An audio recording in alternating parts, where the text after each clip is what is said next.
अभी हम आज की इस क्लास में हम स्टार्ट करने जा रहे हैं ट्रिग्नोमेट्री, जो कि ये चैप्टर बहुत ही इम्पोर्टेंट है बोर्ड एग्जाम की दृष्टि से।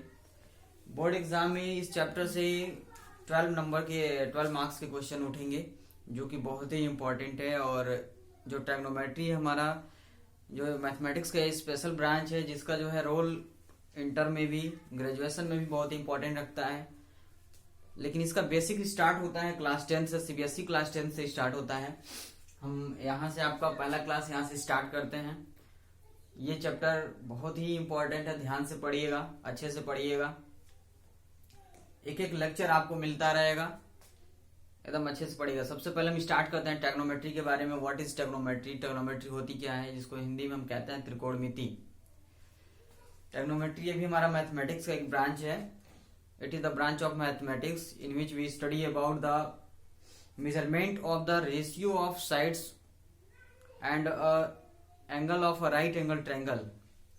दूसरे शब्दों में इसको हम कह सकते हैं, जहां की ये बोर्ड पे लिखा हुआ है, कह रहा है it is the branch of mathematics which deals with the study of measurement of angles and the problems allied with the right angle triangles. यानी कि इसमें हमें पढ़ना है आपको राइट एंगल ट्रायंगल्स में किसी एक एंगल की जो तुलना हम उसके साइड के रेस्पेक्ट में, यानी कि उसके साइड के अनुपात के रेस्पेक्ट में हम करते हैं। इसके बारे में जो हम स्टडी करते हैं, जो ब्रांच इसको डील करता है, वो हमारा होता है ट्रिग्नोमेट्री। ट्रिग्नोमेट्री पढ़ने से पहले हम इसके कुल 6 फंक्शंस होते हैं। There are 6 functions of trigonometry. 6 functions of trigonometry क्या होते हैं, सबसे पहले आप इसको जान लीजिए। इसमें फंक्शंस ऑफ ट्रिग्नोमेट्री जो हमारे होते हैं, क्या देखिएगा, फंक्शंस ऑफ ट्रिग्नोमेट्री। ट्राइगोनो जो हमारे पास होता है, ट्रिग्नोमेट्री जो होता है फंक्शन ऑफ ट्राइगोनोमेट्री, उसके बारे में हम लेके चलते हैं। फंक्शन ऑफ ट्रिग्नोमेट्री लेके चलते हैं। इसमें हम पढ़े ट्रिग्नोमेट्रिक रेशियो। जो चैप्टर हमारे पास है ट्रिग्नोमेट्रिकल, लेकिन ट्रिग्नोमेट्री हम पढ़ते हैं यहाँ से। ट्रिग्नोमेट्रिक रेशियो हम लिखते हैं, ट्रिग्नोमेट्रिक रेशियो। जो हमारे पास 6 फंक्शंस होते हैं, फंक्शंस ऑफ ट्रिग्नोमेट्रिक जो रेशियो है, जिसमें सबसे पहला हमारा फंक्शन होता है, उस फंक्शन का हमारा नाम होता है साइन, जिसको हम कहते हैं साइन, SINE, जिसका हम एक और एब्रीविएशन में शॉर्टकट रूप में भी लिख देते हैं, जिसको हम कहते हैं SIN। कहीं पे SINE भी लिखा जाता है, कहीं SIN लिख दिया जाता है, साइन। दूसरा हमारे पास होता है कोसाइन, जिसको हम कहते हैं SINE, कोसाइन, जिसको हम दूसरे शब्दों में कहते हैं कॉस, कहते हैं शॉर्टकट में कॉस। साइन के बाद जो हमारा होता है कॉस होता है, साइन कॉस। दूसरे शब्दों में इसको कॉस थोड़ा सा अच्छे से दिख नहीं रहा है, इसको हम अच्छे से लिख देते हैं साइन कॉस। तीसरा जो हमारे पास होता है, ये हमारा होता है टेंजेंट, जिसको हम कहते हैं टैन, TANGENT, टेंजेंट होता है। दूसरे शब्दों में इसका नाम हमारा जो होता है टैन।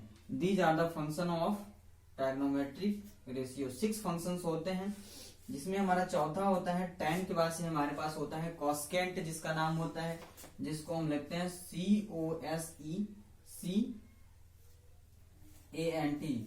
जिसको हम कॉस्केंट कहते हैं, जिसको हम लिखते हैं कॉसेक, COSEC, कॉसेक। पांचवा जो हमारा होता है कॉस्केंट, हमारा जो होता है सेकेंड होता है, जिसको हम कहते हैं सेक, SECANT होता है सेकेंड, जिसका नाम होता है, जिसको हम लिखते हैं दूसरे शब्दों में सेक। ठीक इसी छठवां जो हमारा होता है, छठवां के बाद से सेक के बाद से हमारे पास होता है, लास्ट में होता है कॉटेंजेंट होता है, जिसको हम कहते हैं कॉट, TANGENT। कॉटेंजेंट का हम दूसरा नाम हम बताते हैं कॉट होता है, जिसको हम कहते हैं कॉट। यानी कि इसको पढ़ा जाता है, these are the 6 functions of the trigonometric ratio, sine, cos, tan, cosec, sec, cot, यही होते हैं। यदि इसको हम थीटा के साथ अगर हम शामिल कर देते हैं, यदि इसमें हम थीटा इंक्लूड कर देते हैं, तो इसको कहा जाता है साइन थीटा। अगर ये किसी एंगल के मेजरमेंट थीटा के साथ लिख देते हैं, तो ये हो जाता है हमारा कॉस थीटा। हियर थीटा जो हमारे पास लिया गया वेरिएबल्स एंगल होता है, इसकी जो वैल्यू फिक्स नहीं है, ये वेरिएबल एंगल का मेजरमेंट लिया गया है थीटा, कॉस थीटा होता है। दूसरा जो हमारा होता है tan थीटा होता है, तीसरा जो होता है sin cos tan, उसके पास होता है, इसको लिख दिया जाए cosec थीटा, उसके बाद से हमारे पास होता है sec थीटा, उसके बाद से लिखा जाता है हमारा cot थीटा। इस तरीके से थीटा के साथ लिखे जाते हैं। लेकिन इससे पहले इन सारे sin cos tan cosec sec cot इन सारे फंक्शन का ट्रिग्नोमेट्रिक रेशियो और एंगल के रेस्पेक्ट में इसका जो फार्मूला कैसे डिजाइन होता है, फार्मूले के बारे में हम पढ़ेंगे। इसके लिए हमने एक आपके लिए शॉर्टकट लिखा है, लेकिन इससे पहले आप जान लीजिए, अगर हमारे पास एक राइट एंगल ट्रायंगल दिया गया है, इस ट्रायंगल का नाम मान लेते हैं कि हमारे पास ये ट्रायंगल ABCD लिखा गया, जो भी हो, ये ट्रायंगल है, इसका नाम है ABC। ये ट्रायंगल बना हुआ है जिसका नाम हमने दिया A, ये हमारा क्या है B है, ये हमारा क्या है C है। यदि ये थीटा एंगल यहाँ लेते हैं, ये 90 डिग्री है, इस थीटा के रेस्पेक्ट में अगर ये थीटा एंगल है, इस थीटा के सामने वाला जो पोर्शन होता है उसको हम परपेंडिकुलर कहते हैं। In the respect of right angle triangle only in the branch of trigonometry में, सिर्फ ये ट्रिग्नोमेट्री के लिए लागू होता है। जिस एंगल की अगर हम बात करते हैं, उस एंगल का सामने वाला खुला हुआ पोर्शन होता है उसको हम परपेंडिकुलर लेते हैं। यानी कि ये हमारे पास, अगर ये एंगल हमारे पास लेते हैं थीटा, इसके लिए परपेंडिकुलर ये हो जाएगा परपेंडिकुलर, इसको हम कहते हैं परपेंडिकुलर, CULAR है, चूंकि परपेंडिकुलर है। इस रेस्पेक्ट में इसको हम कहते हैं बेस, कहते हैं इसको बेस। और ये हमारा जो होता है, ये होता है हाइपोटेन्यूज, हाइपोटेन्यूज होता है, जिसको हम हिंदी में कहते हैं कर्ण भी कहते हैं, इसको विकर्ण भी कहते हैं। इसका दूसरा नाम है विकर्ण, इसको हम कहते हैं विकर्ण और कर्ण भी कहते हैं। ठीक, कर्ण के भी नाम से जानते हैं, विकर्ण भी जानते हैं। इसको हम कहते हैं हिंदी में लंब, और इसको हम कहते हैं आधार। ये हमारा नीचे का जो पोर्शन होता है आधार। यदि इस ट्रायंगल का फॉर्मेशन, यदि ये ट्रायंगल मान लेते हैं, हमारा ट्रायंगल कुछ इस टाइप का है, ये थीटा हो गया, मान लेते हैं ये थीटा मेरा ये है। इस कंडीशन में इस थीटा के रेस्पेक्ट में यदि हमारे जो सामने वाला ये हमारा जो हिस्सा है, ये परपेंडिकुलर हो जाएगा, ये हमारा जो होता है परपेंडिकुलर होता है, इसको हम कहते हैं परपेंडिकुलर। ये हमारा हो जाएगा परपेंडिकुलर। ये हमारा हो जाएगा हाइपोटेन्यूज, हाइपोटेन्यूज है, इसको हम कहते हैं कर्ण, जिसका दूसरा नाम है कर्ण। ये हमारा हो जाएगा आधार, जिसको हम कहते हैं बेस। ये हमारा हो जाएगा बेस, जिसका नाम है आधार। यदि इस थीटा को अगर हम चेंज कर देते हैं, यदि थीटा की वैल्यू को अगर हम चेंज कर देते हैं, थीटा के अगर हम ऊपर लेके चले जाते हैं, थीटा के प्लेस को चेंज कर देते हैं, जैसे मान लीजिए अगर कंडीशन में मान लेते हैं कि थीटा मेरा, ये थीटा ऐसे हो गया, थीटा यहाँ पे ले लिया, उस कंडीशन में थीटा के सामने वाला जो परपेंडिकुलर है, यानी कि इसका जो थीटा एंगल के सामने वाला जो पोर्शन है, ये वाला एंगल, यानी कि ये वाला जो हमारा साइड बन रहा है, ये नीचे का परपेंडिकुलर हो जाएगा। उस कंडीशन में ये हमारा परपेंडिकुलर हो जाएगा। पहले ये सीखिए कि ये जानिए परपेंडिकुलर और बेस होता क्या है। ये हमारा परपेंडिकुलर हो जाएगा, ये हमारा हाइपोटेन्यूज वही रहेगा। दोनों केस में थीटा अगर चाहे आप यहाँ ले चाहे यहाँ ले, थीटा चेंज होने पर सिर्फ परपेंडिकुलर और बेस ही चेंज होते हैं। थीटा की अगर जगह को चेंज करते हैं, परपेंडिकुलर और बेस चेंज होंगे, हाइपोटेन्यूज हमारा वही होता है। यानी कि ये हमारा हो जाएगा हाइपोटेन्यूज, जिसको हम कहते हैं कर्ण। हाइपोटेन्यूज वही रहेगा, ये हमारा परपेंडिकुलर हुआ, और ये हमारा जो हो जाएगा उस कंडीशन में ये हमारा है बेस, जिसको हम कहते हैं बेस, यानी कि इसका दूसरा नाम है आधार। ये आधार हो गया। यदि हम क्या कर देते हैं, यदि हम इसको चेंज कर देते हैं, यदि हम ट्रायंगल को अगर मान लेते हैं, ट्रायंगल में थीटा को भी चेंज करते हैं, एक और सिचुएशन हो सकती है कि हमारा ट्रायंगल ये ऐसे हो सकता है। मान लेते हैं कि ये ट्रायंगल ऐसे हो गया और थीटा इसके सामने का ये हो गया, थीटा यहाँ चल गया। इस कंडीशन, इस थीटा के सामने वाला जो पोर्शन है, यानी कि the straight portions of this theta will be here, will be this. यानी इस कंडीशन में जो हमारा, इसका नाम A, B और C है, इस कंडीशन में इस थीटा का सामने वाला ये परपेंडिकुलर कहलाएगा, ये कहलाएगा परपेंडिकुलर। परपेंडिकुलर, इसको परपेंडिकुलर कहेंगे, तब इसको यहाँ पे आधार कहेंगे। ये आधार है, यानी कि हमारा क्या है बेस है। और ये हमारा क्या है, हाइपोटेन्यूज है। थर्ड साइड है, ये हमारा हाइपोटेन्यूज है, ये हमारा जो है हाइपोटेन्यूज दिख रहा है। यानी इस तरीके से किसी थीटा के रेस्पेक्ट में किसी राइट एंगल ट्रायंगल में परपेंडिकुलर क्या होता है और बेस क्या होता है, इसमें इस कॉन्सेप्ट को हमने समझाया। यदि ये कॉन्सेप्ट हमारा क्लियर है तो हम जो ट्राइगोनोमेट्रिक फंक्शन के जो हमारे कुल ट्राइगोनोमेट्रिक रेशियो के कुल जो 6 फंक्शन दिए जा रहे हैं, इसका फार्मूला हम बहुत आसानी से लिख लेंगे। फार्मूला बहुत आसानी से हम लिख लेंगे। इसका जो एक शॉर्टकट होता है जिसमें हम आपको बताऊंगा, यहाँ पे लेके चलता हूँ। अब यहाँ पे फार्मूला को डिजाइन करते हैं, फार्मूला सीखेंगे। यानी कि जो हमारे पास ट्राइगोनोमेट्री के कुल 6 फंक्शन होते हैं, उन 6 फंक्शंस के फार्मूला कैसे लिखे जाते हैं यहाँ पे जानिए। जैसे कि हमारे पास दिया गया है, अगर हमारे पास कोई राइट एंगल ट्रायंगल है, मान लेते हैं एक ट्रायंगल है, इसका नाम है पी क्यू आर। एक ट्रायंगल है मेरे पास, मैंने इसका नाम लिया पी क्यू आर, जिसमें क्यू पर हमारा राइट एंगल ट्रायंगल और थीटा हमारे पास यहाँ दिया गया है, जिसमें इसको हम कहते हैं परपेंडिकुलर कहेंगे, क्योंकि इस थीटा के सामने वाला साइड ये थी हमारा हुआ परपेंडिकुलर। PER PENDICULAR परपेंडिकुलर हुआ। ये जो हमारा है बेस है, बेस का दूसरा नाम हम कहते हैं हिंदी में आधार, आधार। और ये हमारा हो गया लंब, जिसको हम कहते हैं लंब। और ये हमारा है हाइपोटेन्यूज, HYPO हाइपोटेन्यूज। यहां तक क्लियर हुआ, हाइपोटेन्यूज है। यहाँ पे हमारे पास हाइपोटेन्यूज के लिए हम यहाँ से शॉर्टकट यूज करते हैं H, परपेंडिकुलर के लिए यूज करेंगे P और बेस के लिए यूज करेंगे B।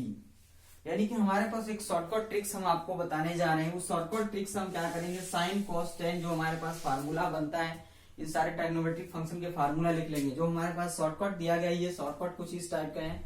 सबसे पहले हम लिख लेंगे यहाँ पे साइन, उसके बाद लिख लेंगे कॉस, उसके बाद लिख लेंगे टेन।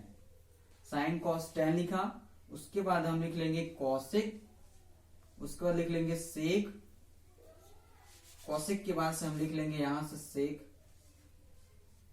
उसके बाद से हम लिख लेंगे कॉट। उसके बाद हमारा जो शॉर्टकट होगा लिखेंगे PBP, उसके बाद से लिखेंगे HHB।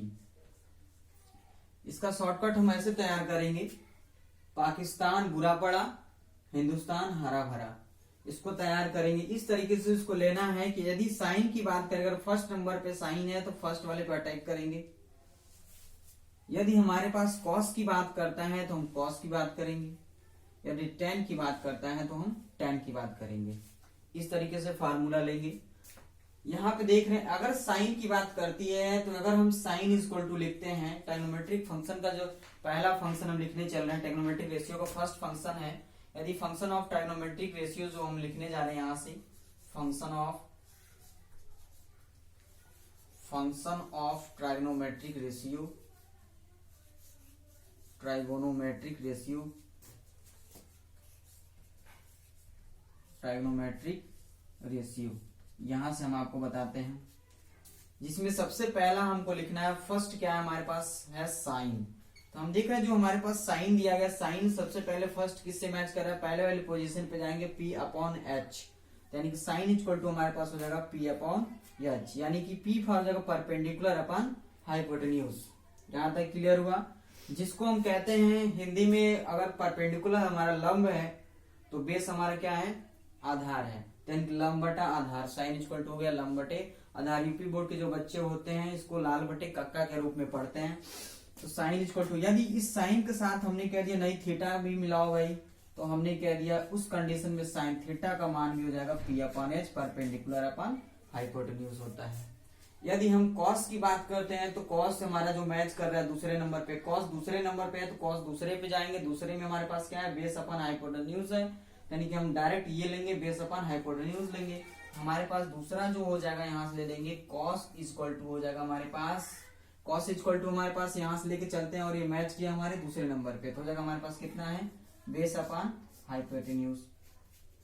यदि हम थीटा मिला देते हैं तो हमारे पास क्या हो जाएगा, कॉस थीटा का भी मान हो जाएगा, बेस अपन हाइपोटेन्यूज होगा।